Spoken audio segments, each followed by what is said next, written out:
Es un privilegio para nosotros poder compartir con ustedes esta hermosa fiesta que el Señor nos ha dejado para que cada momento que lo hagamos podamos de esa manera recordar, como dijo Marcelo recién, todos los aspectos de la vida del Señor Jesucristo, desde su nacimiento hasta su resurrección y ascensión, y también su pronta venida.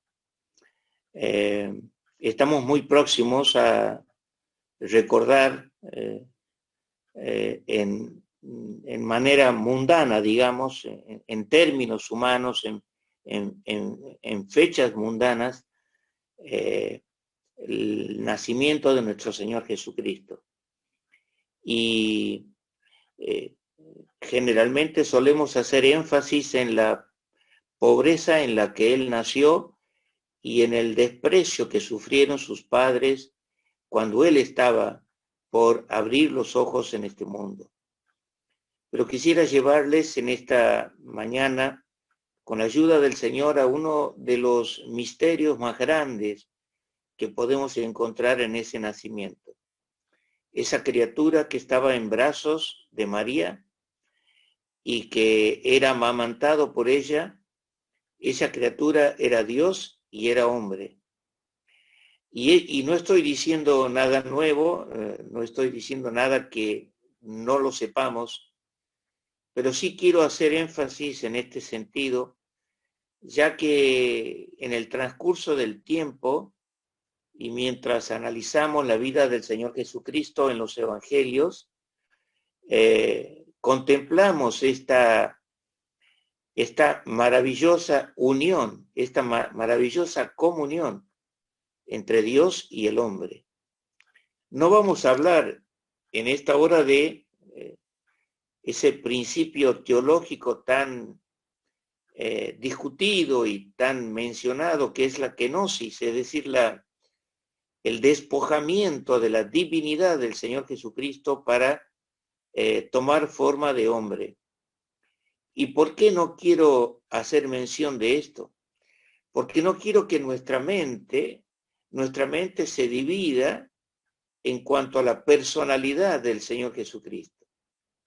Muchas veces hemos dicho, lo hemos pensado, lo hemos hablado, lo hemos proclamado desde la plataforma. Cuando el Señor hacía algo en particular, decíamos o decimos, esto lo hizo como hombre. Y cuando había algo sobrenatural que Él hacía, decíamos y decimos, esto lo hizo como Dios. En realidad, nunca se separaron las dos naturalezas del cuerpo bendito del Señor Jesucristo. Siempre estuvieron juntos. Los atributos divinos del Señor Jesucristo, aunque Filipenses dice que fueron despojados, en realidad fueron ocultados por el velo de su carne, pero allí estaban dentro. Entonces, cuando leamos las Escrituras, cuando leemos los Evangelios, cuando leemos la vida del Señor Jesucristo, cuando leemos sus palabras, siempre tenemos que tener en cuenta esto. Él era Dios y era hombre.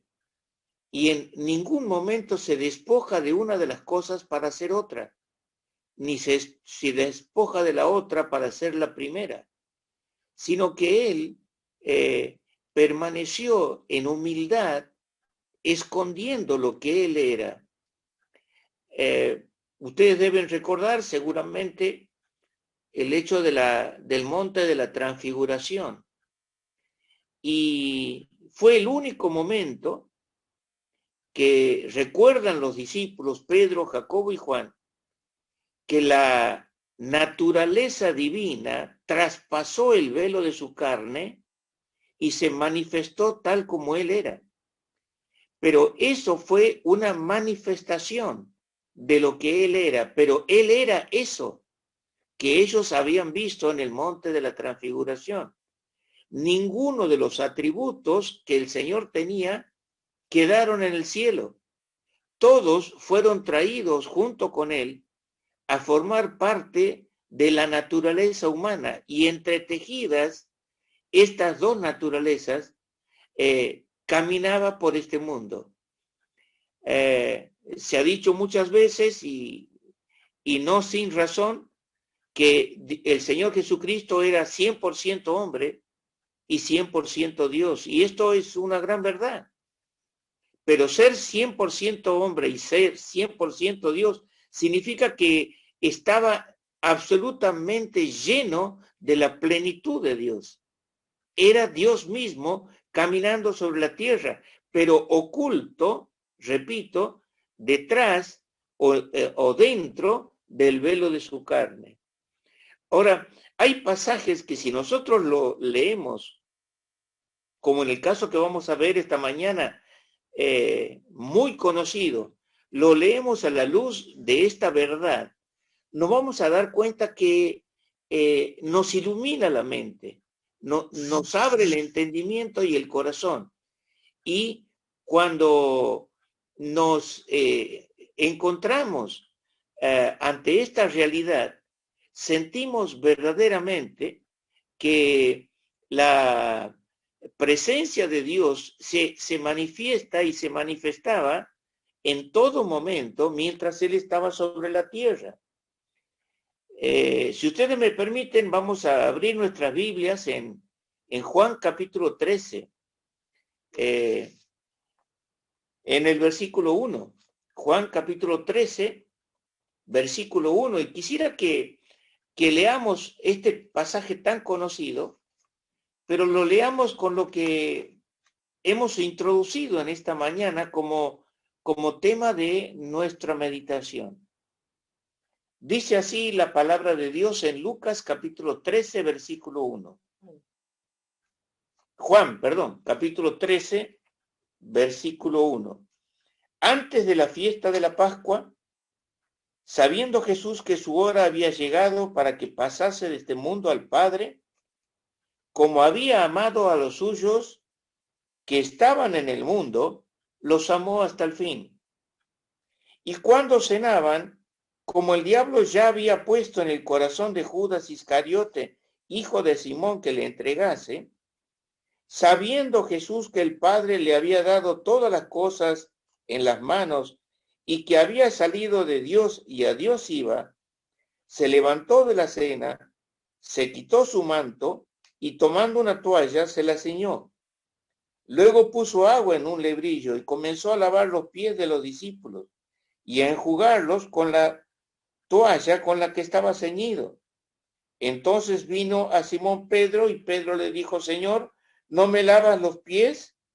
Respondió: Señor, ¿tú me lavas los pies? Respondió Jesús y le dijo: lo que yo hago, tú no lo comprendes ahora, mas lo entenderás después.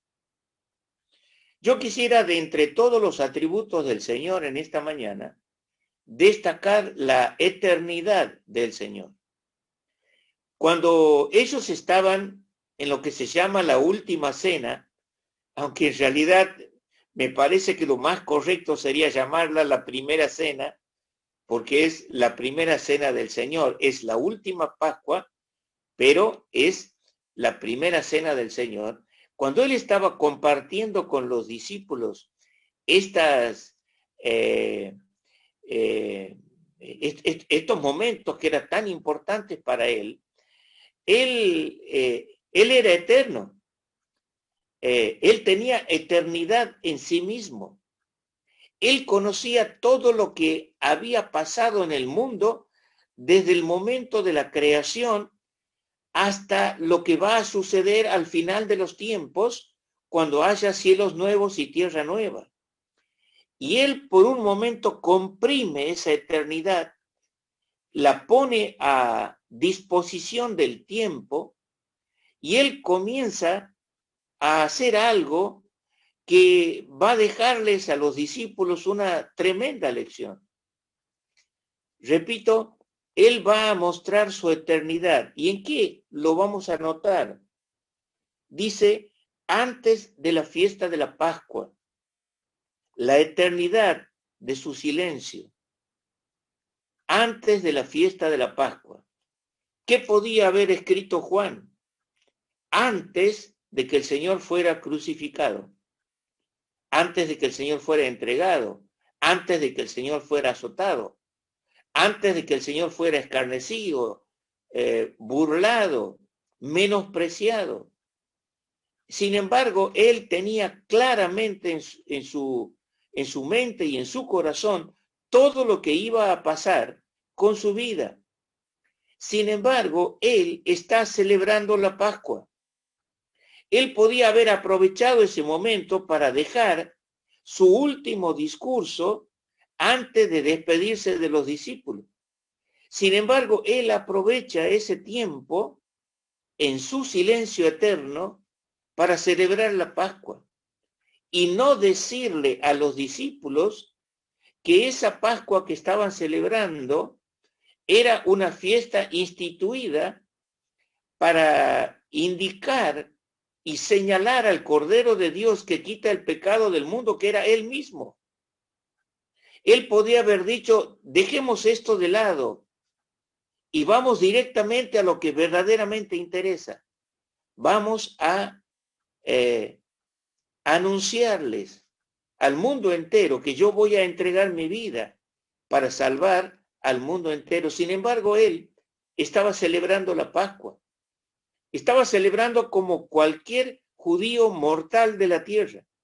Y estaba dándoles a los discípulos una profunda alegría, sabiendo que estaban disfrutando de la Pascua. No sabemos, hasta me atrevo a asegurar que ellos no tenían idea que esa era la última Pascua que iban a pasar con el Señor. Y eso es debido a su eterno silencio. En segundo lugar, y avanzando en nuestro tema, dice, sabiendo Jesús que su hora había llegado. Dentro del atributo de la eternidad del Señor Jesucristo está el conocimiento. Porque Él, al ser eterno, conoce todo, sabe todo y conoce lo que había en el corazón de los discípulos, conoce lo que sucedía alrededor del aposento alto, conoce todo lo que los enemigos de él estaban planeando en ese momento, y él dijo, él pensó, sabiendo que su hora había llegado. Pero eso no se lo dijo a los discípulos. Por eso, en su eterna sabiduría, él siguió guardando silencio para decirles a los discípulos, para no decirles a los discípulos que su hora final había llegado. Desde que él nació, desde que él tuvo conciencia de vida, él conocía perfectamente que a los 33 años y medio, él iba a pasar por el martirio de la cruz e iba a tener en su cuerpo las muestras de del terrible flagelo al que iba a ser sometido, sabiendo Jesús que su hora había llegado, su eterna sabiduría. Primero, su eterno silencio. Segundo, su eterna sabiduría. En tercer lugar, su eterno amor. Como había amado a los suyos que estaban en el mundo, los amó hasta el fin. Como había amado a los suyos que estaban en el mundo. No creo, hermanos, y lo digo con temor a equivocarme, que cuando Juan pone a los suyos, no está poniendo solamente a los discípulos, está poniendo a todo el mundo dentro de la misma bolsa. Y como había amado a los suyos que estaban en el mundo, los amó hasta el fin, su eterno amor. Había amado a los suyos. Eran posesión suya. Él era el rector principal de sus vidas.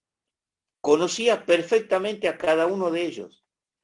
Y la mayoría de ellos, por no decir todos, no merecían del tremendo amor de Dios, como tampoco nosotros lo merecíamos. Creo que algo de eso se hizo mención en esta mañana. El eterno amor del Señor Jesucristo nos lleva a el cuarto punto en esta mañana. Su eterna misericordia.